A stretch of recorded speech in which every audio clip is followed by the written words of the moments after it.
Fala galera, está começando mais um E aí TV e hoje a gente vai falar sobre um assunto muito sério que é o estupro.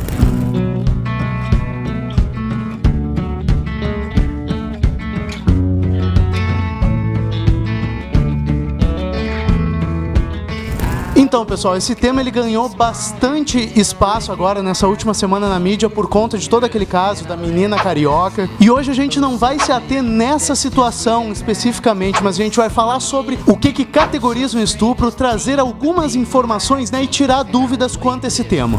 E para falar sobre isso, pessoal, a gente está aqui com a Cristina Meyer, da Polícia Civil. Ela é responsável pelo cartório de vulneráveis aqui da cidade e vai explicar um pouquinho pra gente a respeito de toda essa situação.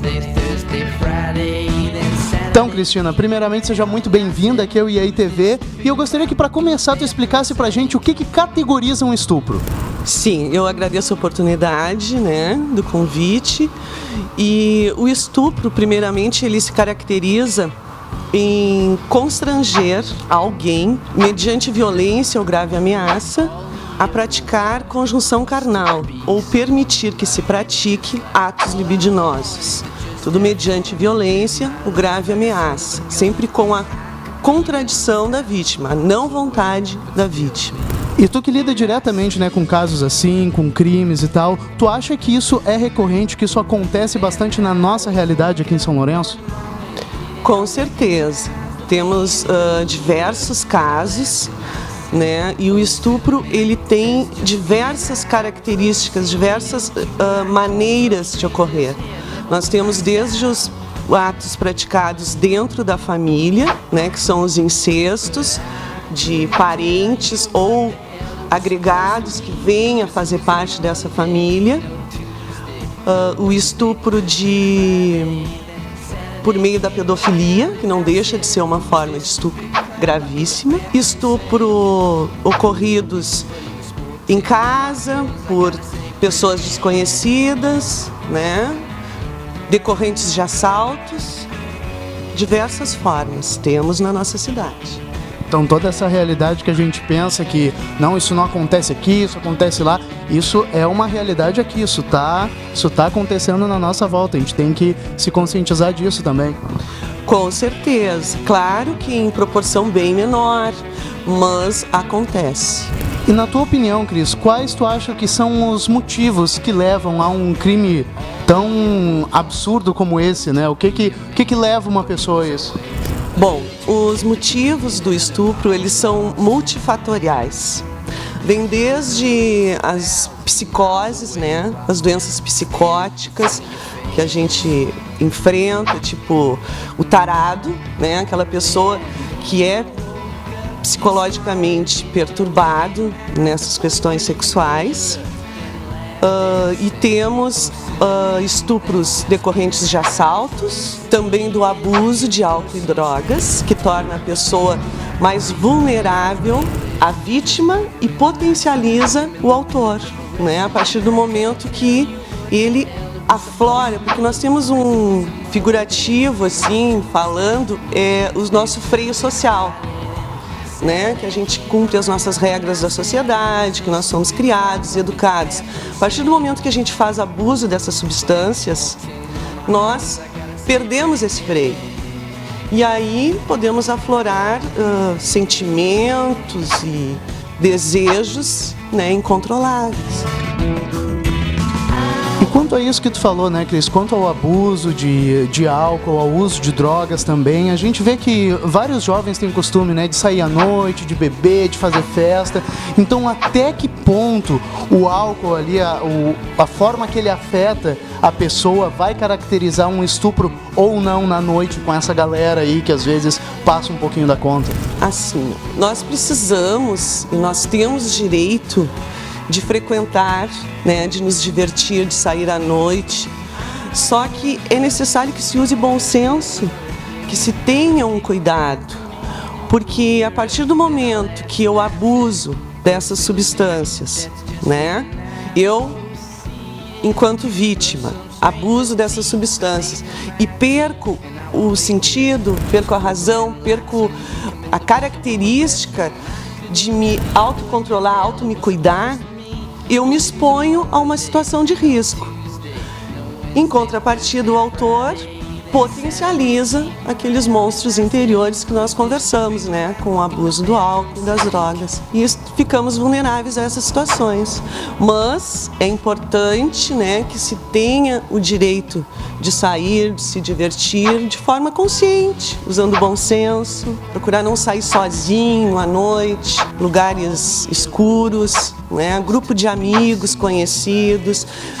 Nós enfrentamos muito também a questão dos primeiros encontros pela internet, com pessoas desconhecidas. Tudo isso nos leva a correr um risco, porque a gente não sabe o que vai encontrar naquela pessoa. E Cris, como tu comentaste, né, a respeito das redes sociais e tudo, a gente está vendo que a informação hoje ela é acessada de uma forma muito rápida, as pessoas se conhecem, digamos assim, questão de minutos ali, já estão conversando, tu já acha que conhece alguém, né? Então, até que ponto, assim, existe esse perigo, né, da pessoa estar se colocando numa situação de risco por estar falando com um desconhecido na internet? É preciso que se tome muito cuidado com relação a este aspecto. Por quê? Porque principalmente as pessoas tímidas, né, numa conversa pelas redes sociais, tu te expõe mais, tu permite que a outra pessoa entre mais na tua vida e assim, em curto espaço de tempo, se acha que se é íntimo, que se conhece a pessoa. Né? Então, tomar cuidado antes do primeiro encontro, procurar conhecer, né? Conhecer, ver se essa pessoa tem amigos, que tu possa buscar uma informação, ver se essa pessoa é real, se essa pessoa tem a idade que ela diz, antes de se expor a esse primeiro encontro. E Cris, falando agora da vítima, e pensando na nossa realidade aqui, digamos aqui em São Lourenço, né? Quando ocorre um caso desses, como é que a vítima ela deve se portar aqui na cidade? A pessoa que às vezes fica confusa, às vezes que acha, pô, foi culpa minha, eu vou ficar quieto. O que a pessoa tem de fazer nesse momento? Em primeiro lugar, procurar atendimento, procurar socorro imediatamente, porque esse fator tempo, ele é muito importante para nós chegarmos, enquanto instituição policial, na autoria, na comprovação da autoria. Mas, em primeiro lugar, ela tem que buscar atendimento, ela não tem que ter vergonha, porque existe uma cultura nos crimes de estupro de culpar a vítima. Mas a vítima precisa ter consciência de que ela não é culpada, que ela é vítima de um crime. Aqui na nossa cidade, assim, se ela é vítima, ou ela procura um posto de saúde, ou ela procura o hospital, se ela é socorrida, ou chama a polícia, né? Tem a brigada militar que atende e tem nós na Polícia Civil o primeiro atendimento. Então vamos dar um exemplo, que o primeiro atendimento dela foi na Polícia Civil, procurou a Polícia Civil. O que se faz? Acompanhamos a vítima até a Santa Casa, porque existe uma lei federal que o Sistema Único de Saúde, o SUS, em convênio, né, com a Prefeitura, com a Secretaria de Saúde, existe um protocolo de atendimento para as vítimas de estupro no hospital. Então, no momento que ela dá a entrada ali, ela tem um ginecologista à disposição dela para fazer a coleta dos materiais, das secreções. Ela faz toda aquela profilaxia para evitar uma gravidez recorrente do estupro, combate, prevenção às possíveis DSTs, né? Então existe todo esse enfrentamento, é a primeira coisa que se faz. Uma vez coletado esse material, dado o atendimento médico à vítima, ela fica ou não no hospital se restabelecendo. Segunda parte, que é a ação policial. Se faz o registro de ocorrência, se coleta dados, se tem testemunhas ou não, tenta se conversar com a vítima, porque às vezes ela está até desacordada, né? Então, passa o processo de investigação. Pegamos todo aquele material coletado no hospital, encaminhamos ao DML, ao nosso laboratório genético em Porto Alegre, para possíveis buscas e identificação de DNA. Tentamos ver se há suspeitos, né? Procuramos com a vítima ou nas redondezas onde aconteceu até chegar num suspeito. Uma vez tendo o suspeito, se faz a coleta do material dele, se encaminha junto, se faz toda essa coleta de provas para tentar chegar à autoria. E o cartório de vulneráveis, ele foi criado justamente para dar mais celeridade a esses crimes, tanto de estupro quanto violência contra a mulher e o idoso. E dá um atendimento mais específico, né? Atendendo mais as especificidades dessas vítimas, né? Tão sofridas e tão doloridas, que precisam uma atenção especial e um cuidado. E Cris, uma questão muito importante, né, que muitas vezes a vítima ela tem medo de falar algo pela exposição, até porque a gente vive numa cidade pequena, né? Então como é que funciona essa questão da exposição da vítima nesses casos? Sim, nós tomamos todo o cuidado de preservação da identidade, da imagem da vítima. Desde que ela nos procura, né, e de seus familiares também, e das testemunhas. O inquérito, inclusive, ele corre em segredo de justiça, né? Não existe acesso à imprensa, já para preservar essa imagem, né? Porque ela pode vir a sofrer represálias, tanto do autor, né, uma vez ainda não preso, não identificado, ou sua família. Então a preservação da identidade é muito importante. Por isso que eu gostaria que existisse esse encorajamento em fazer a denúncia para que as pessoas, os culpados, sejam punidos e responsabilizados. Então não precisa ter medo. Se houve o crime, a pessoa tem de ir, tem de denunciar, tem que fazer alguma coisa. Não precisa se preocupar de se culpabilizar ou então do medo da exposição, porque é tudo feito de uma maneira completamente sigilosa, procurando respeitar a integridade da pessoa, correto? Sim, se procura sempre fazer um trabalho sigiloso, preservando a imagem e a integridade da vítima, de seus familiares. E Cris, quais tu acha que devem ser as atitudes, né, de todos nós, assim, todos os dias, né, para que a gente possa diminuir essa realidade, né, conscientizar o pessoal do quão grave é o crime de estupro, né? O que cada um pode fazer para ir diminuindo isso? Eu acho que, em primeiro lugar, usar de bom senso, né? Usar de bom senso sempre. Cuidar de si, se preservar.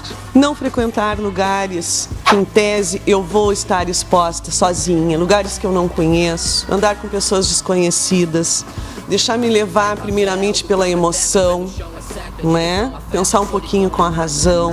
Em relação às vestimentas, né? É muito discutido isso, porque a mulher tem direito de usar um shortinho. A mulher tem o mesmo direito que o homem de se vestir, porque se está calor, ela quer usar um shorts, ela tem esse direito. Mas nós precisamos ter o bom senso do short que vamos usar, em que local vamos usá-lo. Assim como os homens não andam sem camisa na sala de aula, nós também vamos usar um shorts, vamos usar. Temos o direito, né? E não quer dizer que com isso sejamos objetos sexuais, né? E um fator importante que eu acho é essa mudança cultural dentro das famílias. A criação de nossos filhos, a criação de nossos irmãos menores, entendeu? De ver a mulher, a menina, como um ser igual ao homem, com os mesmos direitos, sem vê-la como um objeto sexual de desejo, né? Como um ser humano. O respeito ao ser humano em ambos os sexos, eu acho muito importante. Pô, Cris, que legal, né? Então, eu queria, assim, em nome de toda a IAI, agradecer, né, a tua disponibilidade de vir falar com a gente. A gente sabe que vocês estão sempre trabalhando, vocês estão sempre correndo. A nossa polícia aqui da cidade é uma referência para diversas cidades, assim. A gente vê seguidamente que vocês estão trabalhando muito para poder mudar a realidade, manter a nossa comunidade mais segura, né? E a gente agradece a todos vocês também que colocam a própria vida às vezes em risco, né? Muitas vezes em risco, né? Para nossa segurança. E como a gente está falando, né, Cris, de como funciona o trabalho da polícia aqui na nossa cidade, qual tu acha que é o diferencial de São Lourenço no combate a esse tipo de crime?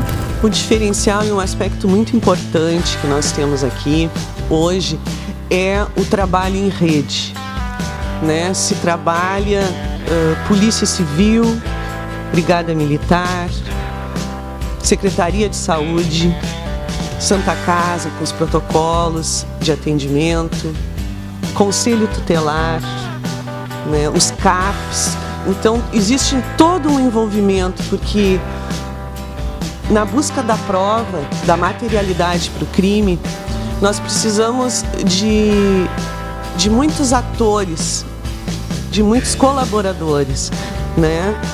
Desde do laudo psicológico, né? Com as psicólogas do CAPS, a profilaxia no hospital e a coleta de material, o apoio que a gente tem muito grande do Conselho Tutelar, da Brigada Militar, além do apoio que temos e do trabalho conjunto com o Ministério Público e o Judiciário, para que esse trabalho dê resultado, né? E se consegue um bom resultado aqui.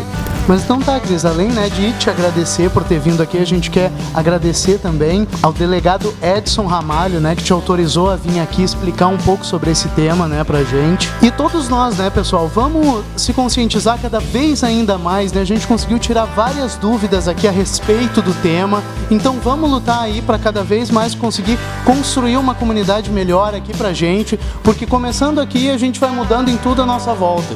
Então, primeiro a gente tem que fazer cada um a sua parte, né? E, Cristo, tem mais algum recadinho aí para deixar para o pessoal? Sim, eu gostaria de colocarmos à disposição a nossa delegacia de polícia, o cartório de vulneráveis, né? Sempre que tiverem uma dúvida, que souberem de algum caso, que queiram apenas conversar, se orientar, antes de fazer uma denúncia, eu estou à disposição na delegacia, assim como o delegado Edson e os meus colegas, porque existe um trabalho em conjunto. Nós trabalhamos em conjunto e esse é o fator determinante para termos melhores resultados. Então tá, gente, muito obrigado a todos vocês aí que acompanharam o programa. A gente pede também que vocês compartilhem para transmitir para cada vez mais pessoas todas essas informações, tirar todas as dúvidas, né? Um grande abraço a todos vocês e tchau!